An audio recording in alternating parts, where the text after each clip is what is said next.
Thank you Jesus. Praise the Lord. ಕರ್ತನಲ್ಲಿ ಪ್ರೀತಿಯ ದೇವರ ಮಕ್ಕಳೇ, ನಾನು pastor Praveen Kumar, Jesus with us ಮಿನಿಸ್ಟ್ರಿಯಿಂದ ನಿಮಗೆ ಎಲ್ಲ ಯೂಟ್ಯೂಬಲ್ಲಿ ವೀಕ್ಷಿಸುವಂಥ ಎಲ್ಲ ದೇವರ ಮಕ್ಕಳಿಗೆ ನಾನು ಯೇಸುವಿನ ನಾಮದಲ್ಲಿ ವಂದಿಸ್ತೇನೆ. ಮೊಟ್ಟ ಮೊದಲನೇ ಬಾರಿಗೆ ಯಾರಾಯ್ತು ಈ ವಿಡಿಯೋ ನನ್ನ ಚಾನಲನ್ನು ನೋಡ್ತಾ ಇದ್ದೀರಾ, ಇದನ್ನು ಸಬ್ಸ್ಕ್ರೈಬ್ ಮಾಡಿ, ಅನೇಕ ಜನರಿಗೆ ದೇವರ ವಾಕ್ಯವನ್ನು ಶೇರ್ ಮಾಡಿ, ನೀವು ದೇವರ ಆಶೀರ್ವಾದವನ್ನು ಪಡೆದುಕೊಳ್ಳಿರಿ ಎಂಬುದಾಗಿ ನಾನು ನಿಮ್ಮಲ್ಲಿ ಕೇಳಿಕೊಳ್ಳುತ್ತೇನೆ. ಹಲ್ಲೆಲೂಯಾ. ಕರ್ತನಲ್ಲಿ ಪ್ರೀತಿಯ ದೇವರ ಮಕ್ಕಳೇ, ಇವತ್ತು ದೇವರು ನಮಗೆ ಕೊಟ್ಟಂಥ ವಾಗ್ದಾನ ವಚನಗಳನ್ನು ಒಂದು ಆತ್ಮಿಕ ಆಹಾರವನ್ನು ನೋಡಿಕೊಳ್ಳೋಣ. ಯೋಹಾನ ಬರೆದ ಸುವಾರ್ತೆ 15ನೇ ಅಧ್ಯಾಯದಲ್ಲಿ ನಾವು ದೇವರ ವಾಕ್ಯ ನೋಡ್ತೇವೆ. ಹಲ್ಲೆಲೂಯಾ. ಯೋಹಾನ ಬರೆದ ಸುವಾರ್ತೆ 15ನೇ ಅಧ್ಯಾಯದಲ್ಲಿ ಈ ದೇವರ ವಾಕ್ಯ ಹೀಗೆ ಹೇಳುತ್ತದೆ: ನೀವು ನನಗೆ ಆರಿಸಿಕೊಂಡಿಲ್ಲ, ನಾನು ನಿಮಗೆ ಆರಿಸಿ ತೆಗೆದುಕೊಂಡಿದ್ದೇನೆ ಎಂಬುದಾಗಿ. ಹಲ್ಲೆಲೂಯಾ. ಕರ್ತನಲ್ಲಿ ಪ್ರೀತಿಯ ದೇವರ ಮಕ್ಕಳೇ, ಇಲ್ಲಿ ತಂದೆ ದೇವರ ಯೇಸು ಕ್ರಿಸ್ತನು ಹೇಳ್ತಾ ಇದ್ದಾರೆ, ನೀವು ನನಗೆ ಆರಿಸಿಕೊಂಡಿಲ್ಲ, ನಾನು ನಿಮಗೆ ಆರಿಸಿಕೊಂಡಿದ್ದೇನೆ ಎಂಬುದಾಗಿ. ಹೌದು, ಕರ್ತನಲ್ಲಿ ಪ್ರೀತಿಯ ದೇವರ ಮಕ್ಕಳೇ, ಇವತ್ತು ದೇವರು ನನಗೂ ನಿನಗೆ ಆರಿಸಿಕೊಂಡಿದ್ದಾರೆ. ಹಲ್ಲೆಲೂಯಾ. ಇವತ್ತು ನಾವು ದೇವರಿಗೆ ಆರಿಸಿಕೊಂಡಿಲ್ಲ ರೀ, ಯೇಸು ಕ್ರಿಸ್ತನು ನಮಗೆ ಆರಿಸಿಕೊಂಡಿದ್ದಾರೆ. ಆತನ ಮಗನಾಗಿ, ಆತನ ಮಗಳಾಗಿ ದೇವರೇನು ಮಾಡಿದ್ದಾರೆ, ನಮಗೆ ಆರಿಸ್ಕೊಂಡಿದ್ದಾರೆ. ಹಲ್ಲೆಲೂಯಾ. ಆತನ ಒಂದು ವಿಶ್ವಾಸದಲ್ಲಿ, ಆತನ ನಂಬಿಕೆಯಲ್ಲಿ ಬೆಳೆಯೋದಕ್ಕಾಗಿ ದೇವರೇನು ಮಾಡಿದ್ದಾರೆ, ನನಗೂ ನಿನಗೂ ಆರಿಸಿಕೊಂಡಿದ್ದಾರೆ. Price the lord. ಆತನ ಸೇವೆ ಮಾಡುವುದಕ್ಕಾಗಿ ಇವತ್ತು ದೇವರು ನನಗೂ ನಿನಗೆ ಆರಿಸ್ಕೊಂಡಿದ್ದಾರೆ ರೀ. ಅದಕ್ಕೆ ದೇವರ ವಾಕ್ಯ ಹೇಳುತ್ತದೆ, ನೀನು ನನಗೆ ಆರಿಸಿಕೊಂಡಿಲ್ಲ, ನೀನು ನನಗೆ ಆರಿಸಿಕೊಂಡಿಲ್ಲ, ನಾನು ನಿನಗೆ ಆರಿಸಿಕೊಂಡಿದ್ದೇನೆ, ನಾನು ನಿನಗೆ ಆಯ್ಕೆ ಮಾಡಿದ್ದೇನೆ. I have selected you. Hallelujah. ಇವತ್ತು ಕರ್ತನಲ್ಲಿ ಪ್ರೀತಿಯ ದೇವರ ಮಕ್ಕಳೇ, ಇವತ್ತು ನಿನ್ನ ಜೀವನದಲ್ಲಿ ಇವತ್ತು ನೀನು ಅನೇಕ ವಿಷಯಗಳಲ್ಲಿ ನಿನಗೆ ಯಾರು ಸೆಲೆಕ್ಟ್ ಮಾಡ್ತಾ ಇಲ್ಲ, ಯಾರು ನಿನಗೆ ಆರಿಸಿಕೊಂಡಿಲ್ಲ ಅಂತ ಹೇಳಿ ನೀನು ಚಿಂತೆ ಪಡಬೇಡ. ಇವತ್ತು ದೇವರು ನಿನಗೆ ಆರಿಸ್ಕೋತಾ ಇದ್ದಾರೆ. ಇವತ್ತು ಕರ್ತನಲ್ಲಿ ಪ್ರೀತಿಯ ದೇವರ ಮಕ್ಕಳು, ನೀ ಮಾಡುವ ನಿನ್ನ ಜೀವನದಲ್ಲಿ ಮಾಡುವ ಎಲ್ಲ ಕೆಲಸಗಳಲ್ಲಿ ನೀನು ಅನೇಕ ಸ್ಥಳದಲ್ಲಿ ನೀನು ಜಾಬಿಗಾಗಿ, ಉದ್ಯೋಗಕ್ಕೋಸ್ಕರ ನೀನು ಹುಡುಕಾಡಬಹುದು. ಆದರೆ ದೇವರ ವಾಕ್ಯ ಹೇಳುತ್ತದೆ, ನಾನು ನಿನಗೆ ಆರಿಸಿಕೊಂಡಿದ್ದೇನೆ ಎಂಬುದಾಗಿ. ದೇವರ ವಾಕ್ಯ ಓದೋದಕ್ಕಾಗಿ, ಪ್ರಾರ್ಥನೆ ಮಾಡುವುದಕ್ಕಾಗಿ, ಅನೇಕ ಜನರಿಗೆ ಸೇವೆಯನ್ನು ಮಾಡೋದಕ್ಕಾಗಿ, ಅನೇಕರಿಗೆ ದೇವರ ವಾಕ್ಯವನ್ನು, ದೇವರ ಸುವಾರ್ತೆಯನ್ನು ಸಾರುವುದಕ್ಕಾಗಿ ದೇವರು ನನಗೆ ನಿನಗೆ ಆರಿಸಿಕೊಂಡಿದ್ದಾರೆ. ಹಲ್ಲೆಲೂಯಾ. ಇವತ್ತು ನಾವು ದೇವರಿಗೆ ಆರಿಸಿಕೊಳ್ಳುವಂಥದ್ದಲ್ಲ, ದೇವರು ಯೇಸು ಕ್ರಿಸ್ತನೇ ನಮಗೆ ಆರಿಸಿಕೊಂಡಿದ್ದಾರೆ ಎಂಬುದಾಗಿ. ಹಲ್ಲೆಲೂಯಾ. ಕರ್ತನಲ್ಲಿ ಪ್ರೀತಿಯ ದೇವರ ಮಕ್ಕಳೇ, ದೇವರು ಆದಿಂದ ತನ್ನ ಕೆಲಸ ಮಾಡುವುದಕ್ಕೆ ಏನು ಮಾಡಿದರು, ಅನೇಕ ಜನ ಸೇವಕರಿಗೆ, ಅನೇಕ ಆತನ ದಾಸರಿಗೆ ಆರಿಸಿಕೊಂಡಿದ್ದರು. ದೇವರು ಯಾರಿಗಾಯ್ತು ಆರಿಸ್ಕೊಂಡಿದ್ದರೋ ಅಲ್ಲಿ ದೇವರವರ ಮುಖಾಂತರ ಅನೇಕ ಆಶೀರ್ವಾದ ಮಾಡಿದರು. ಯೇಸು ಕ್ರಿಸ್ತನು 12 ಶಿಷ್ಯ ಮಾಡುವುದಕ್ಕಿಂತ ಮುಂಚಿತವಾಗಿ ಅಲ್ಲಿ 70 ಮಂದಿಗಿಂತ ಅನೇಕ ಶಿಷ್ಯರು ಬಂದಿದ್ದರು. ಹಲ್ಲೆಲೂಯಾ. ಅನೇಕ ಜನರಲ್ಲಿ ಬಂದಿದ್ದರು, ಸುಮಾರು 70 ಮಂದಿ ಮಿನಿಮಮ್, ಮತ್ತು ಅದಕ್ಕಿಂತ ಹೆಚ್ಚಾಗಿ ಜನ ಬಂದಿದ್ದರು. ಆದರೆ ಅಲ್ಲಿ ಅಷ್ಟೊಂದು ಜನದಲ್ಲಿ ಕೇವಲ ದೇವರು ಆರಿಸ್ಕೊಂಡಿದ್ದು 12 ಜನರಿಗೆ ಮಾತ್ರ. ಹಲ್ಲೆಲೂಯಾ. ಯಾಕಂದರೆ ಈ 12 ಜನ ದೇವರ ವಾಕ್ಯದಂತೆ ನಡೆಯುವಂಥವರಾಗಿದ್ದರು. ದೇವರ ಒಂದು ವಾಕ್ಯಗಳಿಗೆ ವಿಧೇಯರಾಗಿರುವಂಥರಾಗಿದ್ದರು. ಅದಕ್ಕೆ ದೇವರೇನು ಮಾಡಿದರು, 12 ಮಂದಿ ಶಿಷ್ಯರಿಗೆ ಸುಮಾರು ಜನಗಳು ಅಲ್ಲಿರುವಾಗ ಅವರಲ್ಲಿ ಏನು ಮಾಡಿದರು, 12 ಜನರಿಗೆ ಪ್ರತ್ಯೇಕವಾಗಿ ಆರಿಸಿಕೊಂಡಿದ್ದಾರೆ. ಹಲ್ಲೆಲೂಯಾ. ಕರ್ತನಲ್ಲಿ ಪ್ರೀತಿಯ ದೇವರ ಮಕ್ಕಳಿಗೆ, ನಿನ್ನ ಮನೆಯಲ್ಲಿ, ನಿನ್ನ ಕುಟುಂಬದಲ್ಲಿ, ನಿನ್ನ ಊರಲ್ಲಿ ನೀನು ನೀನು ದೇವರ ಕೆಲಸ ಮಾಡ್ತಾ ಇದೆಯಾ, ದೇವರ ಸುವಾರ್ತೆ ಸಾರ್ತಾ ಇದೆಯಾ, ದೇವರ ಒಂದು ವಾಕ್ಯವನ್ನು ಅನೇಕ ಜನರಿಗೆ ಬೋಧಿಸ್ತಾ ಇದೆ ಅಂದರೆ ಅದು ನೀನು ದೇವರಿಗೆ ಸೆಲೆಕ್ಟ್ ಮಾಡಿಲ್ಲ, ದೇವರು ನಿನಗೆ ಸೆಲೆಕ್ಟ್ ಮಾಡಿದ್ದಾರೆ. ಹಲ್ಲೆಲೂಯಾ. ಯಾಕಂದರೆ ನಾವು ಸೆಲೆಕ್ಟ್ ಮಾಡುವಂಥದ್ದಲ್ಲ ರೀ, ದೇವರು ನಮಗೆ ಸೆಲೆಕ್ಟ್ ಮಾಡಬೇಕು. ಯಾವ ರೀತಿ ಇಸ್ರಾಯೇಲ್ ಜನರಿಗೆ ದೇವರು ಆತನನ್ನು ಯೇಸು ಕ್ರಿಸ್ತನ ನಾಮದಲ್ಲಿ, ಹಲ್ಲೆಲೂಯಾ, ಐಗುಪ್ತ ದೇಶದಲ್ಲಿ ಇಸ್ರಾಯೇಲ್ ಜನರು ಬಿಡಿಸೋದಕ್ಕಾಗಿ ದೇವರು ಯಾರಿಗೆ ಆರಿಸ್ಕೊಂಡಿದ್ದರು, ಮೋಶೆಗೆ ಆರಿಸ್ಕೊಂಡಿದ್ದರು. ಹಲ್ಲೆಲೂಯಾ. ಮೋಶೆಗೆ ಆರಿಸ್ಕೊಂಡಿದ್ದರು ರೀ. ಹಲ್ಲೆಲೂಯಾ. ಮೋಶೆಗೆ ಆರಿಸ್ಕೊಂಡಿದ್ದಾಗ ಮೋಶೆ ಏನು ಮಾಡಿದನು, ದೇವರ ಕಾರ್ಯವನ್ನು ನೆರವೇರಿಸಿದನೆಂಬುದಾಗಿ ನೋಡ್ತೇವೆ ರೀ. ಹಲ್ಲೆಲೂಯಾ. ಅದೇ ರೀತಿ ಕರ್ತನಲ್ಲಿ ಪ್ರೀತಿಯ ದೇವರ ಮಕ್ಕಳು, ಅನೇಕ ಜನರಿಗೆ ನೋಡ್ತೇವೆ. ನಾವು ಬೈಬಲಲ್ಲಿ ಸಮುವೇಲನ ದೇವರು ಆರಿಸ್ಕೊಂಡ್ರು. ಏನಕ್ಕೆ? ಅನೇಕ ಪ್ರವಾದಿಗಳಿಗೆ, ಅನೇಕ ರಾಜ್ಯಗಳಿಗೆ, ಅರಸುಗಳಿಗೆ ಏನು ಮಾಡೋಕ್ಕೆ, ಅಭಿಷೇಕ ಮಾಡೋದಕ್ಕಾಗಿ ದೇವರು ಆರಿಸಿಕೊಂಡಿದ್ದರು. ಹಲ್ಲೆಲೂಯಾ. ಅದೇ ರೀತಿ ಕರ್ತನಲ್ಲಿ ಪ್ರೀತಿಯ ದೇವರ ಮಕ್ಕಳೇ, ದಾವೀದನು ಕೂಡ ದೇವರು ಆರಿಸ್ಕೊಂಡಿದ್ದರು. ದಾವೀದನು ಕೂಡ ಯಾರು ಆರಿಸ್ಕೊಂಡಿದ್ದರು, ದೇವರು ದಾವೀದನಿಗೆ ಆರಿಸ್ಕೊಂಡಿದ್ದರು. ಯಾರಿಗೆ? ಸೋಲಿಸೋದಕ್ಕಾಗಿ, ಫಿಲಿಸ್ಟಿಯನ್ ಆಗಿರುವಂಥ ಆ ಗೊಲ್ಯಾತನನ್ನು ಸೋಲಿಸೋದಕ್ಕಾಗಿ ದೇವರು ಯಾರಿಗೆ ಆರಿಸ್ಕೊಂಡಿದ್ದರು ರೀ, ದಾವೀದನಿಗೆ ಆರಿಸ್ಕೊಂಡ್ರು. ಹಲ್ಲೆಲೂಯಾ. ಕರ್ತನಲ್ಲಿ ಪ್ರೀತಿಯ ದೇವರ ಮಕ್ಕಳೇ, ಇವತ್ತು ದೇವರ ವಾಕ್ಯ ಇಂಥ ಸ್ಥಳದಲ್ಲಿ ಹೋಗಬೇಕು, ಸಾರಬೇಕು. ಇಂಥ ಜನರಿಗೆ ನೀನು ದೇವರ ವಾಕ್ಯ ಮುಟ್ಟಿಸ್ಬೇಕು. ಇಂಥ ರೋಗಿಗಳಿಗಾಗಿ ನೀನು ಪ್ರಯಾಸ ಪಡಬೇಕು. ಇಂಥವ್ರಿಗೆಲ್ಲ ನೀನು ಪ್ರಾರ್ಥನೆ ಮಾಡಬೇಕಂತ ಹೇಳಿ ಇವತ್ತು ದೇವರು ನಿನಗೆ ಆರಿಸಿಕೊಂಡಿದ್ದಾರೆ. ಸೊ ದೇವರು ನಿನಗೆ ಎಚ್ಚರ ಕೊಡ್ತಾ ಇದ್ದಾರೆ. ದೇವರು ನಿನಗೆ ಆರಿಸಿಕೊಂಡಿದ್ದಾಗ ದೇವರ ಕೆಲಸ ಮಾಡು. ಇವತ್ತು ನಾವು ದೇವರು ಆರಿಸ್ಕೊಂಡಿದ್ದಾಗ ದೇವರ ಕೆಲಸ ಬಿಟ್ಟು ನಾವು ಬೇರೆ ಬೇರೆ ಕಡೆಯಲ್ಲಿ ಓಡ್ತಾ ಇರ್ತೀವಿ. ಆದರೆ ದೇವರು ನಮ್ಗೆ ಆರಿಸ್ಕೊಂಡಿದ್ದಾಗ, ಆತನ ಸೇವೆಗೆ ಆರಿಸ್ಕೊಂಡಿದ್ದಾಗ, ಆತನ ಕೆಲಸಕ್ಕೋಸ್ಕರ ನಮ್ಗೆ ಆರಿಸ್ಕೊಂಡಿದ್ದಾಗ ನಾವೇನು ಮಾಡ್ಬೇಕ್ರಿ? ಆತನಿಗೆ ಮಾತಿ ವಿಧೇಯನಾಗಿ ಆತನ ಚಿತ್ತದಂತೆ ನಡಿಬೇಕ್ರಿ. ಹಲ್ಲೆಲೂಯಾ. ಸೊ ದೇವರ ಚಿತ್ತ ಏನಿದೆ ಮತ್ತು ನಾವು ಜೀವನದಲ್ಲಿ ತಿಳ್ಕೊಳ್ಬೇಕು. ಒಂದು ಏಜ್ ಇರುತ್ತೆ, ಒಂದು ವಯಸ್ಸಿರುತ್ತೆ. ಆ ವಯಸ್ಸಿನೊಳಗಾಗಿ ದೇವರ ಚಿತ್ತನ ಅರಿತುಕೊಳ್ಬೇಕ್ರಿ. ಅನೇಕ ಸ್ಥಳದಲ್ಲಿ ನೋಡ್ತೇವೆ, ದೇವರ ಚಿತ್ತದ ವಿರೋಧವಾಗಿ ನಾವು ಹೋಗುವಾಗ ಏನಾಗುತ್ತೆ? ದೇವರು ನಮ್ಗೆ ಆರಿಸ್ಕೊಂಡಿದ್ದಾಗ ನಾವು ಸ್ವಂತ ಒಂದು ಕೆಲಸಗಳಲ್ಲಿ, ನಮ್ಮ ವೈಯಕ್ತಿಕ ಒಂದು ಜೀವಿತದಲ್ಲಿ ನಾವು ನಮ್ಮ ಸ್ವಂತ ವ್ಯಾಪಾರ, ಸ್ವಂತ ಜಾಬ್ ಕೂಡ ನಾವು ಮಾಡಬಹುದು. ಆದರೆ ದೇವರು ನಮಗೆ ಸೇವೆಗೆ ಆರಿಸ್ಕೊಂಡಿದ್ದಾರೆ. ಸೊ ನಾವು ಮಾಡುವಂಥ ನಮ್ಮ ಜೀವನದಲ್ಲಿ ನಾವು ಮಾಡುವಂಥ ಆ ಕೆಲಸದಲ್ಲಿ, ಜಾಬಲ್ಲಿ ನಮಗೇನಿರಲ್ಲ, ಇರಲ್ಲ. ಯಾಕೆಂದರೆ ದೇವರು ನಮ್ಗೆ ಏನಕ್ಕೋಸ್ಕರ ಆರಿಸ್ಕೊಂಡಿದ್ದಾರೆ? ದೇವರ ಸೇವೆಗೋಸ್ಕರ ಆರಿಸ್ಕೊಂಡಿದ್ದಾರೆ. ಹಲ್ಲೆಲೂಯಾ.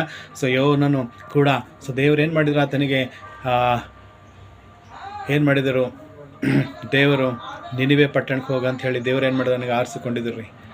ಆತನ ಏನು ಮಾಡಿದನು? ಅದು ಬಿಟ್ಟುಕೊಟ್ಟು ಎಲ್ಲಿಗೆ ಹೋಗಿದ್ದನು? ಯೊಪ್ಪಕ್ಕೆ ಹೋಗ್ತಾ ಇದ್ದನು. ಅಲ್ಲೇನಾಯಿತು?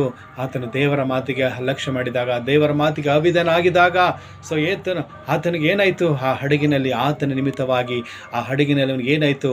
ಅಲ್ಲಿ ಬಿರುಗಾಳಿ ಬಂತು. ಹಡಗಿನಲ್ಲಿರುವಂಥ ಜನರು ಭಯ ಪಡ್ತಾ ಇದ್ದರು. ಹಡಗು ಮುಳುಗುವಂತೆ ಆಯಿತು. ಎಲ್ಲರೂ ತಮ್ಮ ದೇವರಿಗೆ ಪ್ರಾರ್ಥಿಸ್ತಾ ಇದ್ದರು. ಆದರೂ ಕೂಡ ಬಿರುಗಾಳಿ ನಿಂತಿಲ್ಲ. ಸಮುದ್ರ ಅಲ್ಲಲ್ಲ ಕಲ್ಲಲ್ಲಿ ನಿಂತು ಹೋಗಿಲ್ಲ.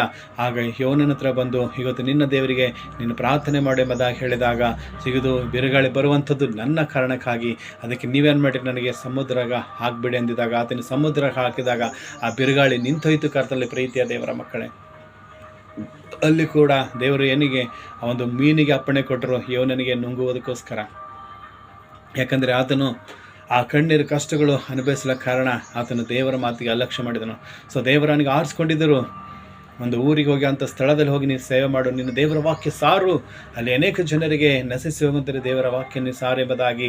ಸೊ ಯೋನನಿಗೆ ದೇವರು ಆರಿಸ್ಕೊಂಡಿದ್ದಾಗ ಆತನು ಏನು ಮಾಡಿದನು? ದೇವರ ವಿರೋಧವಾಗಿ ಹೋದನು. ಹಾಗೆ ತನ್ನ ಜೀವನದಲ್ಲಿ ಏನಾಗಿತ್ತು? ಆ ಬಿರುಗಾಳಿ ಬಂತು, ಸಮುದ್ರದಲ್ಲಿ ಬಿರುಗಾಳಿ ಬಂತು ಆತನ ಹಡಗಿನಲ್ಲಿ. ನಿನ್ನ ಜೀವನದಲ್ಲಿ ಕೂಡ ನಾವು ದೇವರು ನಮಗೆ ಆರಿಸ್ಕೊಂಡಿದ್ದಾಗ, ದೇವರು ನಮಗೆ ಆರಿಸ್ಕೊಂಡಿದ್ದಾಗ ಆತನ ವಾಕ್ಯ ಓದುವುದಕ್ಕಾಗಿ, ಆತನ ಸೇವೆ ಮಾಡುವುದಕ್ಕಾಗಿ, ಅನೇಕ ಜನರಿಗೆ ಪ್ರಾರ್ಥನೆ ಮಾಡೋದಕ್ಕಾಗಿ ದೇವರು ನಮಗೆ ಆರಿಸ್ಕೊಂಡಿದ್ದಾಗ, ಸೊ ದೇವರ ಕೆಲಸನೇ ನಾವು ಮಾಡಬೇಕ್ರಿ. ಹಲ್ಲೆಲೂಯಾ. ದೇವರ ಕೆಲಸನೇ ನಾವು ಮಾಡಬೇಕು. ದೇವರ ಸುವಾರ್ತೆನೇ ಸಾರಬೇಕ್ರಿ.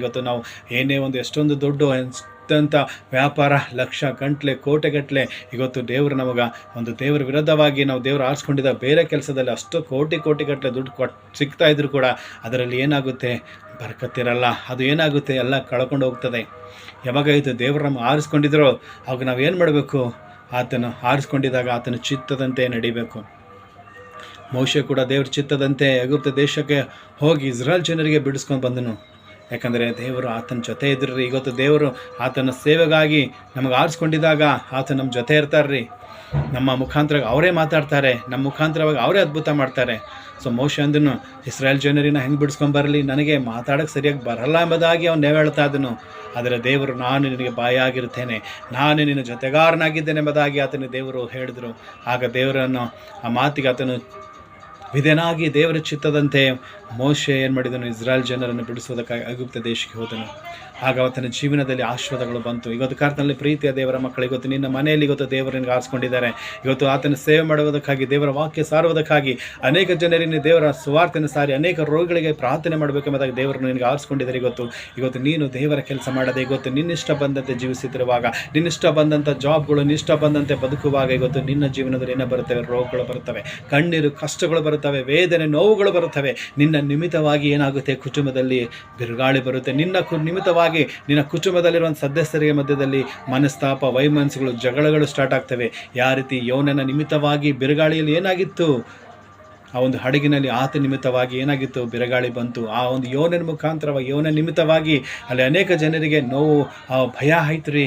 ಅದೇ ರೀತಿ ಇವತ್ತು ನಿನ್ನ ಜೀವನದಲ್ಲಿ ಇವತ್ತು ದೇವರು ನಿನಗೆ ಆರಿಸ್ಕೊಂಡಿದ್ರೆ ಕರ್ತನಲ್ಲಿ ಪ್ರೀತಿಯ ದೇವರ ಮಕ್ಕಳೇ, ಇವತ್ತು ದೇವರ ಸೇವೆ ಮಾಡು. ಇವತ್ತು ದೇವರ ಸೇವೆ ನೀನು ಮಾಡುವುದಕ್ಕೆ ದೇವರು ಆರಿಸ್ಕೊಂಡಿದ್ದಾಗ ಇವತ್ತು ನೀನು ಅದನ್ನು ಬಿಟ್ಟು ಇವತ್ತು ನೀನು ವೈಯಕ್ತಿಕವಾಗಿ ದೇವರ ವಿರೋಧವಾಗಿ ನೀವು ಹೋದರೆ ನಿನ್ನ ಜೀವನದಲ್ಲಿ ಸಫಲತೆ ಬರೋದಿಲ್ಲ, ನಿನಗೆ ಆಶೀರ್ವಾದ ಬರೋದಿಲ್ಲ, ನಿನ್ನ ಕುಟುಂಬದಲ್ಲಿ ಏಳಿಗೆ ಆಗೋದಿಲ್ಲ, ನಿನ್ನ ಕುಟುಂಬದಲ್ಲಿ ಕಣ್ಣೀರು, ಕಷ್ಟಗಳು, ನೋವುಗಳು ಬರ್ತವೆ.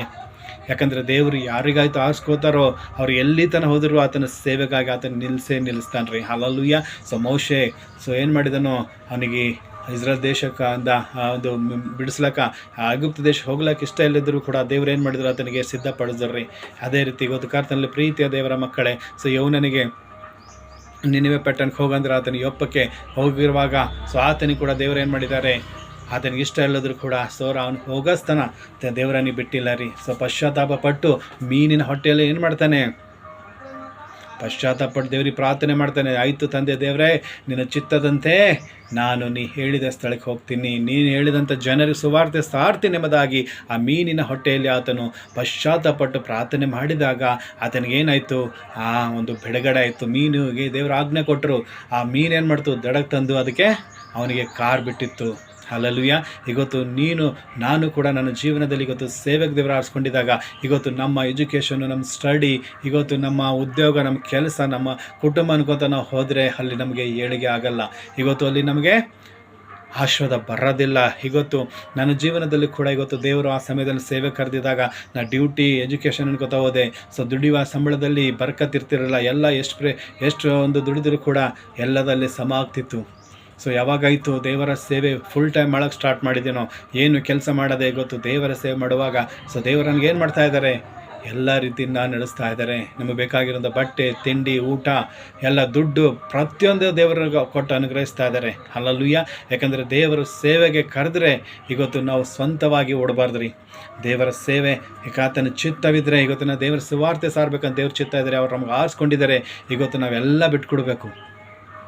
ಎಂತೆಂಥ ದೊಡ್ಡ ಜಾಬ್ಗಳಿದ್ದರೂ ಕೂಡ ಅದು ಬಿಟ್ಕೊಟ್ಟು ನಾವೇನು ಮಾಡಬೇಕು, ದೇವರ ಸುವಾರ್ತೆ ಸಾರಬೇಕು. ಒಬ್ಬ ದೇವರ ಸೇವಕರಿಗೆ ನೋಡ್ತೇವೆ, ಅವ್ರು ಅನೇಕ ಡಿಗ್ರಿಗಳು ಮುಗಿಸ್ಕೊಂಡಿದ್ದಾಗ ದೇವರು ಅವ್ರಿಗೆ ಸೇವೆಗೆ ಆರಿಸ್ಕೊಂಡಿದ್ದಾಗ ಅವ್ರು ಒಂದು ನಿರ್ಧಾರ ಮಾಡಿದ್ರು, ಅವ್ರು ಎಷ್ಟೋ ಇದು ಮಾಡಿದ್ರು ಕೂಡ ಅವರಿಗೆ ಅಲ್ಲಿ ಸಫಲತೆ ಸಿಗ್ತಾ ಇರಲಿಲ್ಲ.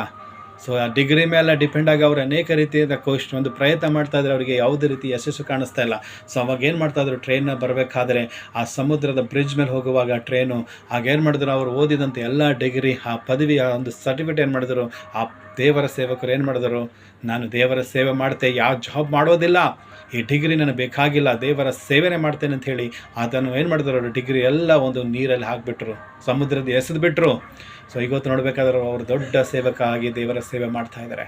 ಅದಕ್ಕೆ ಕರ್ತನಲ್ಲಿ ಪ್ರೀತಿಯ ದೇವರ ಮಕ್ಕಳು, ನಾವು ಕೂಡ ದೇವರು ಆರಿಸ್ಕೊಂಡಿದ್ದಾಗ ನಾವು ದೇವರ ವಾಕ್ಯ ಓದಬೇಕು, ದೇವರ ವಾಕ್ಯ ಸಾರಬೇಕಂತ ದೇವ್ರಂಗೆ ಆರಿಸ್ಕೊಂಡಿದ್ದಾರೆ. ನಾವು ದೇವ್ರ ಸುವಾರ್ತೆ ಸಾರಬೇಕು, ದೇವರನ್ನು ಪ್ರಾರ್ಥನೆ ಮಾಡಬೇಕು. ನೀನು ಎಂಬುದಾಗಿ ಅನೇಕ ಜನರಿಗೆ ನೀವನಿಗೆ ಆರಿಸ್ಕೊಂಡಿದ್ದಾಗ ನಾನು ಪ್ರಾರ್ಥನೆ ಮಾಡಬೇಕು. ಇಂಥವ್ರಿಗೆ ಹೋಗಿ ದೇವ್ರ ವಾಕ್ಯ ಹೇಳೋ ಅಂದರೆ ನಾವು ಹೇಳಬೇಕು. ಬಿತ್ತುವಂಥದ್ದು ನಮ್ಮ ಕೆಲಸ, ಅದಕ್ಕೆ ಬೆಳೆಸುವಂಥದ್ದು ದೇವರ ಕೆಲಸವಾಗಿದೆ. ಅದಕ್ಕೆ ಕರ್ತನಲ್ಲಿ ಪ್ರೀತಿಯ ದೇವರ ಮಕ್ಕಳೇ, ದೇವರ ವಾಕ್ಯ ಹೇಳುತ್ತದೆ, ನಾನು ನಿನಗೆ ಆರಿಸಿಕೊಂಡಿದ್ದೇನೆ, ನೀನು ನನಗೆ ಆರಿಸಿಕೊಂಡಿಲ್ಲ, ನಾನು ನಿನಗೆ ಆರಿಸಿಕೊಂಡಿದ್ದೇನೆ ಎಂಬುದಾಗಿ ದೇವರು ಹೇಳ್ತಾ ಇದ್ದಾರೆ. ಕರ್ತನಲ್ಲಿ ಪ್ರೀತಿಯ ದೇವರ ಮಕ್ಕಳು, ಯೇಸು ಕ್ರಿಸ್ತನು ನಿನಗೆ ಆರಿಸಿಕೊಂಡಿದ್ದಾನೆ.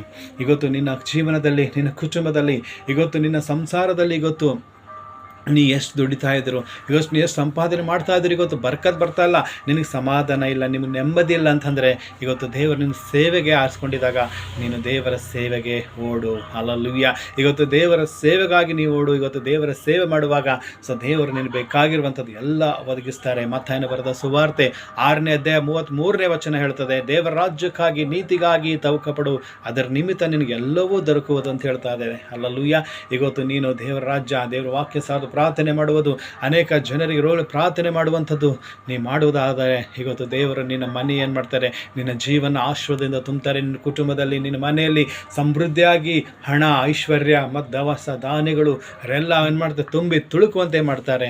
ಯಾಕಂದರೆ ದೇವರ ಕೆಲಸ ನಾವು ಮಾಡಿದಾಗ ಆತನು ನಮ್ಮ ಕೆಲಸ ಮಾಡ್ತಾನೆ ರೀ. ನಾವು ದೇವರಿಗೆ ಆರಿಸ್ಕೊಳ್ಳುವಂಥದ್ದಲ್ಲ, ನಾವು ದೇವರಿಗೆ ಆರಿಸಿಕೊಳ್ಳುವಂಥದ್ದಲ್ಲ, ದೇವರು ನಮಗೆ ಆರಿಸ್ಕೊಂಡಿದ್ದಾರೆ. ಆತನ ಮಗನಾಗಿ, ಆತನ ಮಗಳಾಗಿ ದೇವರು ಆರಿಸ್ಕೊಂಡಿದ್ದಾರೆ. ಹಲ್ಲೆಲೂಯಾ.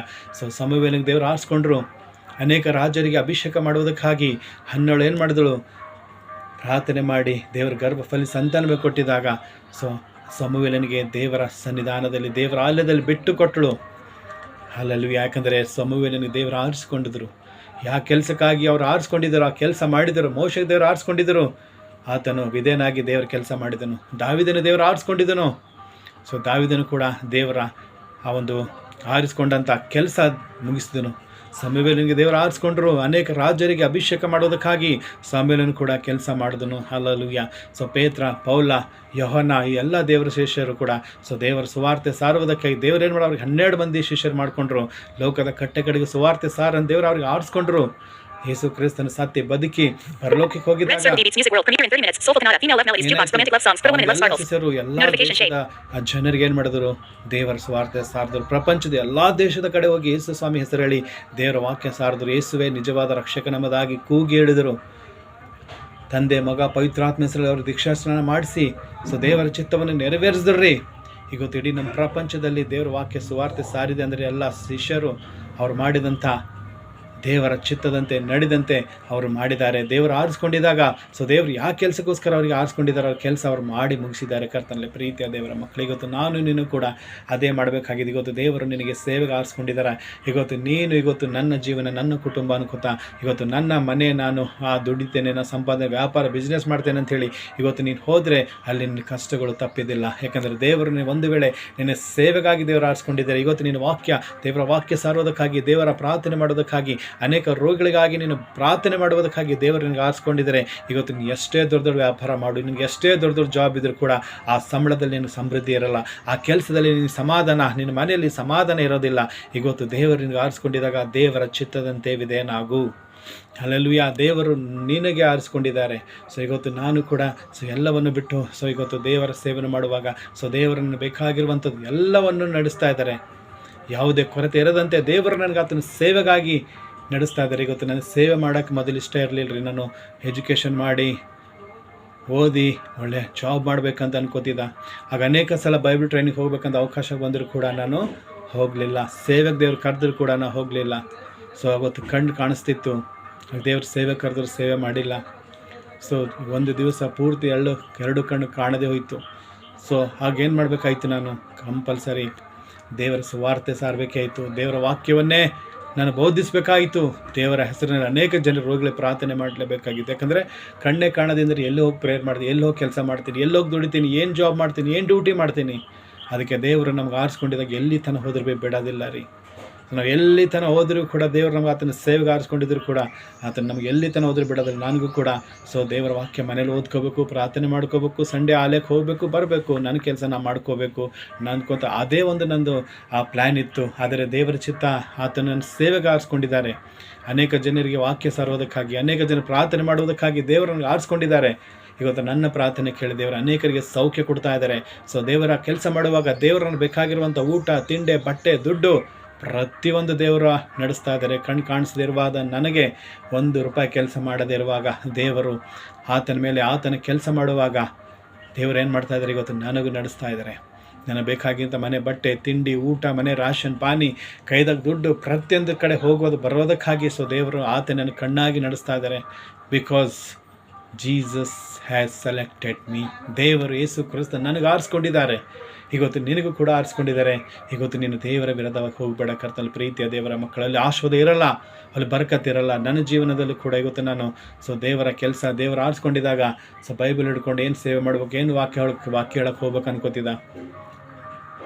ಆದರೆ ನಾನು ಸ್ವಂತವಾಗಿ ನನ್ನ ಬಿಸ್ನೆಸ್ ಅನ್ಕೋತಾ, ನನ್ನ ಡ್ಯೂಟಿ ಅನ್ಕೋತಾ ಹೋದಾಗ ನನಗಲ್ಲಿ ಆಶೀರ್ವಾದ ಬಂದಿಲ್ಲ, ನನಗೆ ಬರಕತ್ತಿದ್ದಿಲ್ಲ ರೀ, ಸಮಾಧಾನ ಇದ್ದಿಲ್ಲ. ಸೊ ಕಣ್ಣಿದ್ರೆ ನಾನು ಸೇವೆ ಮಾಡಲ್ಲ ಅಂತ ಹೇಳಿ ದೇವರು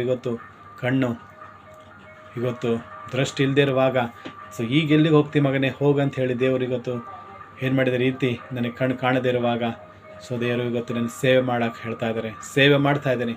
ಒಂದು ವೇಳೆ ದೇವರಿಗೆ ನಾನು ಕಣ್ಣು ಹಿಂಗೆ ಚೆನ್ನಾಗೇ ಇರ್ತಿತ್ತಂದರೆ ನಾನು ಸೇವೆ ಮಾಡ್ತಿರಲಿಲ್ಲ. ಅದಕ್ಕೆ ಅರ್ಥದಲ್ಲಿ ಪ್ರೀತಿಯ ದೇವರ ಮಕ್ಕಳೇ, ಸೊ ಮನಸ್ಸು ಮಾಡೋ ದೇವರು ಒಂದೇ ಕ್ಷಣದಲ್ಲಿ ಕಣ್ಣು ಕೊಡ್ತಾರೆ. ಆದರೆ ದೇವರ ಚಿತ್ತ ನಾನು ಈ ರೀತಿ ಇದ್ದೇ ಸೇವೆ ಮಾಡ್ಬೇಕಂದ್ರೆ ಆತನ ಚಿತ್ತವಿದ್ದರೆ ನಾವು ಆತನ ಚಿತ್ತದಂತೆ ನಾವು ನಡಿಬೇಕ್ರಿ. ಆತನು ಯಾವ ಪರಿಸ್ಥಿತಿಯಲ್ಲಿ ನಮ್ಗೆ ಆರಿಸ್ಕೊಂಡಿದ್ದಾನೋ ಅದೇ ರೀತಿ ನಾವು ಆತನ ವಿಧೇನಾಗಿ ನಡಿಬೇಕ್ರಿ. ಒಂದು ಗಂಡು ಒಂದು ಹೆಣ್ಣಿಗೆ ಆರಿಸ್ಕೊತಾನೆ ಮದುವೆ ಮಾಡ್ಕೊಳ್ಳೋಕ್ಕೆ. ಮದುವೆ ಮಾಡ್ಕೊಂಡು ಏನು ಮಾಡ್ತಾನೆ? ಇಡೀ ಜೀವನ ತನ್ನ ಹೆಂಡತಿಗೆ ಸಾಕಿ ಸಲುತ್ತಾನೆ, ಅವಳ ಜೊತೆ ಪ್ರೀತಿಯಿಂದ ಇರ್ತಾನೆ. ಅವಳ ಜೊತೆ ಸಂಸಾರ ಮಾಡಿ ಮಕ್ಕಳೆತ್ತು ಆ ಮಕ್ಕಳಿಗೆ ಕೂಡ ಸಾಕಿ ಸಲ್ಲುತ್ತಾನೆ. ಯಾಕಂದರೆ ಆತನೇನು ಮಾಡಿದನು, ಆ ಒಂದು ಹೆಣ್ಣಿಗೆ ತನ್ನ ಹೆಂಡತಿಯಾಗಿ ಆರಿಸ್ಕೊಂಡನು. ಅದೇ ರೀತಿ ಕರ್ತನಲ್ಲಿ ಪ್ರೀತಿಯ ದೇವರ ಮಗಳೇ, ದೇವರ ಮಗನ ಇವತ್ತು ನನಗೆ ನಿನಗೂ ಕೂಡ ದೇವರೇನು ಮಾಡಿದ್ದಾರೆ, ಆತನ ಮಗನಾಗಿ ಮಗಳಾಗಿ ಆರಿಸ್ಕೊಂಡಿದ್ದಾರೆ. ಏನಕ್ಕೋಸ್ಕರ? ಆತನ ಸುವಾರ್ತೆಯನ್ನು ಸಾರುವುದಕ್ಕಾಗಿ ದೇವರು ನನಗೆ ನಿನಗೆ ಆರಿಸ್ಕೊಂಡಿದ್ದಾರೆ. ನಾವು ದೇವರಿಗೆ ಆರಿಸ್ಕೊಂಡುವಂಥದ್ದಲ್ಲ, ಸೊ ದೇವರು ಆರಿಸ್ಕೊಂಡಿರುವಂಥದ್ದು ನಮಗೆ. ನಾನು ನಿನಗೆ ಆರಿಸ್ಕೊಂಡಿದ್ದಾರೆ ಎಂಬುದಾಗಿ ದೇವರ ವಾಕ್ಯ ಹೇಳುತ್ತದೆ. ನಾನು ನಿನಗೆ ಆರಿಸ್ಕೊಂಡಿದ್ದೇನೆ. ದೇವರಿಗೆ ನಾವು ಆರಿಸ್ಕೊಳ್ಳೋದಿಲ್ಲ, ದೇವರೇ ನಮಗೆ ಆರಿಸ್ಕೊಂಡಿದ್ದಾರೆ. ಇವತ್ತು ನಾನು ನಿನಗೆ ಆರಿಸ್ಕೊಂಡಿದ್ದೇನೆ. ಇವತ್ತು ನೀನು ದೇವ್ರ ಸೇವೆ ಮಾಡೋಕ್ಕೆ ಹೋಗ್ತಾ ಇದೆಯಾ? ಸೊ ನಿಂದೆ ಅವಮಾನ ಆದರೂ ನೀನು ಸಹಿಸ್ಕೊ. ಯಾಕಂದರೆ ಇವ ತನ್ನ ಹೊಟ್ಟೆಪಾಡಿಗೋಸ್ಕರ ಸೇವೆ ಮಾಡೋಕ್ಕೆ ಬರ್ತಾ ಇದ್ದಾನೆ, ಕಾಣಿಕೆಗೋಸ್ಕರ ಪ್ರಾರ್ಥನೆ ಮಾಡೋಕ್ಕೆ ಬರ್ತಾ ಇದ್ದಾನೆ ಅನ್ಕೋಬೋದು. ಆದರೆ ಇವತ್ತು ದೇವರು ನಿನಗೆ ಆರಿಸ್ಕೊಂಡಿದ್ದಾರೆ. ನೀ ಹೆದರಬೇಡ. ನಿನ್ನ ನಡೆಸುವ ದೇವರು ಯೇಸು ಕ್ರಿಸ್ತನಿದ್ದಾನೆ. ಮೋಶೆಗೆ ನಡೆಸಿದ ದೇವರು ನಿನಗೆ ನಡೆಸ್ತಾನೆ. ದಾವೀದನಿಗೆ ನಡೆಸಿದ ದೇವರು ನಿನಗೂ ನಡೆಸ್ತಾನೆ. ಸಮುವೇಲನಿಗೆ ನಡೆಸಿದ ದೇವರು ನಿನಗೂ ನಡೆಸ್ತಾನೆ. ಅದಕ್ಕೆ ಇವತ್ತು ದೇವರ ಚಿತ್ತದ ವಿರೋಧವಾಗಿ ಹೋಗದಂತೆ ದೇವರು ನಿನಗೆ ಆರಿಸ್ಕೊಂಡಿದ್ದಾಗ, ಯಾವ ಕೆಲಸಕ್ಕೋಸ್ಕರ ದೇವರು ನಿನಗೆ ಆರಿಸ್ಕೊಂಡಿದ್ದಾರೆ ಆ ಕೆಲಸಕ್ಕೆ ನೀವು ವಿಧೇಯನಾಗಿ ದೇವರ ಪ್ರಸನ್ನತೆಯಲ್ಲಿ ಇವತ್ತು ನೀನು ನೆಲೆಗೊಂಡು ಆತನ ಕೆಲಸ ಮಾಡಿದರೆ ನಿನ್ನ ಜೀವನದಲ್ಲಿ ಆಶೀರ್ವಾದ ಬರುತ್ತೆ. ನೀ ಕಳ್ಕೊಂಡಿರುವಂಥದ್ದೆಲ್ಲ ವಾಪಸ್ ಬರುತ್ತೆ. ನೀ ಕಳ್ಕೊಂಡಿರುವಂಥದ್ದೆಲ್ಲ ತಿರುಗಿ ದೇವರು 2 ಪಟ್ಟು ಆಶೀರ್ವಾದ ಬರ್ತಾರೆ. ಹೌದು, ಹಲ್ಲೆಲೂಯಾ. ಸೊ ನಾವು ಏನೇ ಕಳ್ಕೊಂಡ್ರು ಇವತ್ತು ದೇವರ ಸೇವೆ ಮಾಡುವಾಗ ನಾವು ಕಳ್ಕೊಂಡಿರುವಂಥ ದೇವರು ಏನು ಮಾಡ್ತಾರೆ, ತಿರುಗಿ 2 ಪಟ್ಟು ವಾಪಸ್ ಕೊಡ್ತಾರೆ. ಯೋಬನಿಗೆ ಎಲ್ಲ ಕಳ್ಕೊಂಡನು ದೇವ್ರ ನಿಮಿತ್ತವಾಗಿ. ಸೊ ದೇವರಿಗೆ ನಂಬಿ ದೇವರಿಗೆ ಬಿಡಲಿಲ್ಲ. ದೇವರು ಏನು ಮಾಡೋದು, ತಿರುಗಿ ಆತನಿಗೆ 2 ಪಟ್ಟು ಆಶೀರ್ವಾದ ವಾಪಸ್ ಕೊಟ್ಟರು. ಇವತ್ತು ದೇವರು ಆತನಿಗೆ ಆರಿಸ್ಕೊಂಡಿದ್ದ ಹಾಗೆ ನನಗೂ ನಿನಗೆ ಆರಿಸ್ಕೊಂಡಿದ್ದಾಗ ಸೊ ದೇವರು ಏನು ಮಾಡ್ತಾರೆ, ಖಂಡಿತ ನಮಗೆ ಬಿಡುಗಡೆ ಮಾಡ್ತಾರೆ. ಒಳ್ಳೆಯ ಆಶೀರ್ವಾದ ಕೊಟ್ಟು ಆತನ ಸಾಕ್ಷಿ ಮಕ್ಕಳಾಗಿ ದೇವರು ನಡೆಸುವಂತೆ ಈ ವಾಕ್ಯದಂತೆ ದೇವರು ನಮ್ಮೆಲ್ಲರನ್ನು ನಿಮ್ಮೆಲ್ಲರನ್ನು ಆಶೀರ್ವಾದ ಮಾಡಲಿ. ಯೇಸು ನಾಮದಲ್ಲಿ ತಂದೆ, ಆಮೇನ್.